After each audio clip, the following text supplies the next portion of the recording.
All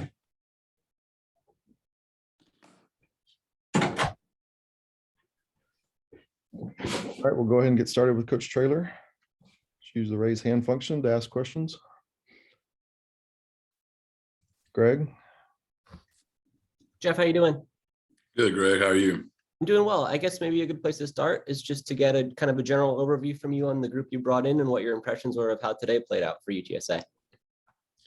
Yeah, well, I've signed 13 players. I think it's, make sure I'm right, 7 on offense, 5 on D, 1 specialist. Big emphasis on O-line and D-line as always, and 7 Texas high school signees again, which keeps us 100%. That's 34 that we've signed now, and still got some room left in this class. We could sign up to 7 more, and so it's where we are. I know you mentioned on Monday that there were kind of some battles or some guys that were still up in the air. How did some of those sort of late decisions play out this week? Were you happy with how that shook out as the dust settled here? Signing day, right? Every college coach in the country got every player they wanted, and it went just the way we all planned it. I was fortunate today. I got to go over and talk to your Central Catholic offensive lineman, Ben Rios and DeAndre Marshall. What jumps out about those two guys in general? Size and character, IQ, came to count, really wanted to be here. Just very loyal to the 210. They're very much about UTSA, and we're excited about both those young men. How much do you think it kind of sets them up for success to be coming in here together? Is that important, or does that help as they sort of get settled into a new environment? It probably helps. I mean, they're good friends. They played together in high school, and I know they, came in the office and committed together. So there's a special bond there, and they'll be playing together. So I would imagine that would help both those young men. And how important is it for you? You talked about this before, to make sure that San Antonio was represented in this signing class, and that every year you have some people from this immediate region coming in here. Yeah, no doubt. We're going after the ones that, in the city, and we hit on some, we miss on some, right? And it's important that we recruit them and offer them. And the high school coaches know that we have a great relationship, and maybe we didn't get them this time, but maybe we get them next time. Who knows? They might go to that school that appeared to be all that and want to come back. So we're definitely giving as a good a shot as we can. Okay, we'll go to you, JJ. Jeff, how would you, compare this class with your class that you signed last year? I know it's totally different guys, but I guess in terms of, number and prestige, how would you compare the two? I wouldn't even be able to address that. I'm sorry, JJ. I don't even know how many we signed last year or what that was. Because it's weird, because to me it's not done till February. So I'll get a little bit better synopsis when we're done. I know we still have some needs left in this class.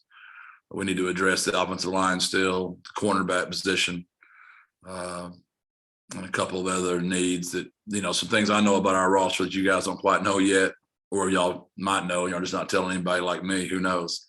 So we still got some things we got to get taken care of. You added a tight end. I know you're a big fan of the tight ends. Can you just talk about that pickup? Yeah, Houston's playing this weekend. We've got 2 kids playing for a state championship this weekend. Brandon Tennyson's playing as well at Gilmer. And, I like length.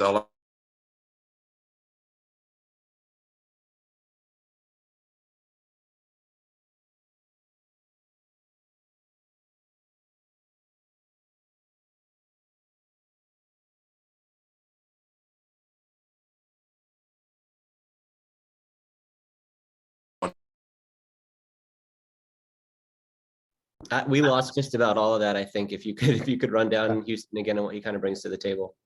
Okay. First of all, Houston plays at a great program.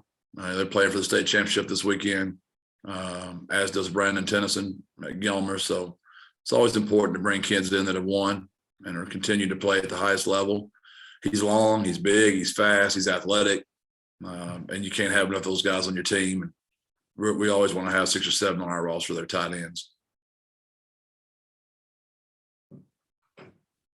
Okay, Greg. You brought in also signed Owen Peewee, if I'm saying that right. He's the highest rated recruit that UTSA has ever landed, at least according to 24/7. Sort of what jumps out about him?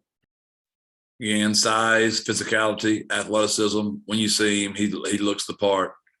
What I loved about him is, when I was doing my introduction to the players about the culture pillars, I quizzed all those recruits way before they were committed or signed.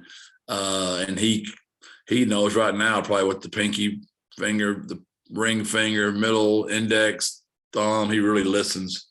And I told him he was one of my favorite kids from the jump street, and he sat on the front row. So he checked all my boxes.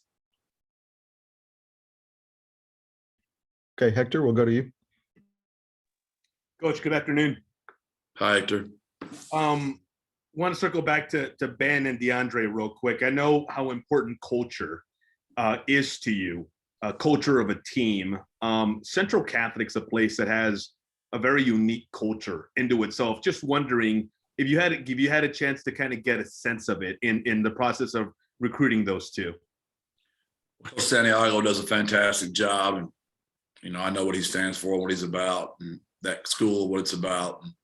And you can also tell by why those two young men represent themselves, what they're about. So they'll be a great fit for us. They're very loyal to the city. They love UTSA. We're their school, and those kind of guys always do well, especially in a time right now where, with name, image, and likeness, you just wonder what all is going on, right?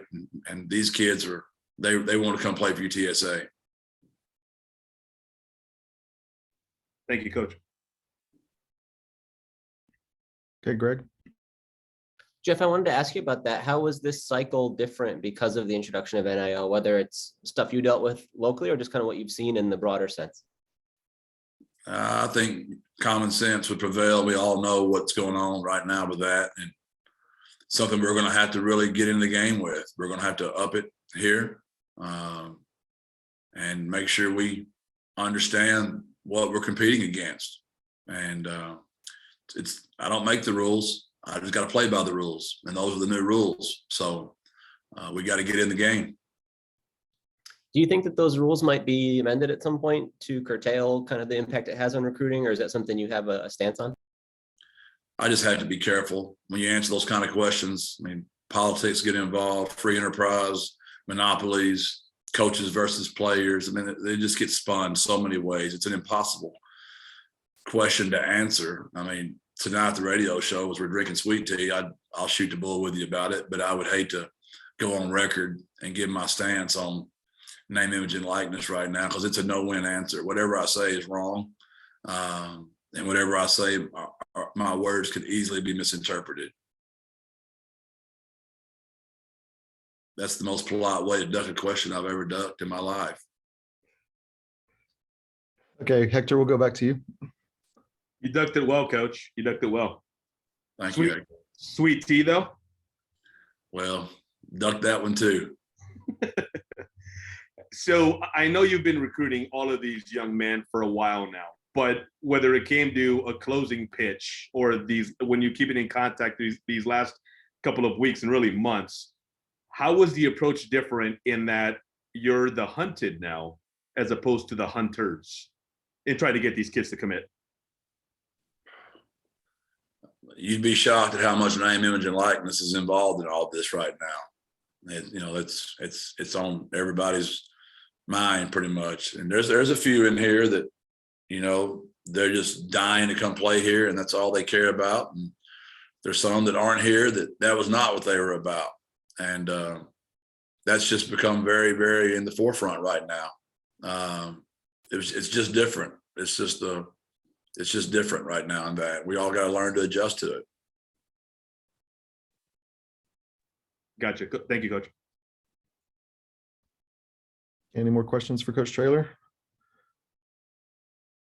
All right. Appreciate it. Thank y'all. Thanks, Jeff.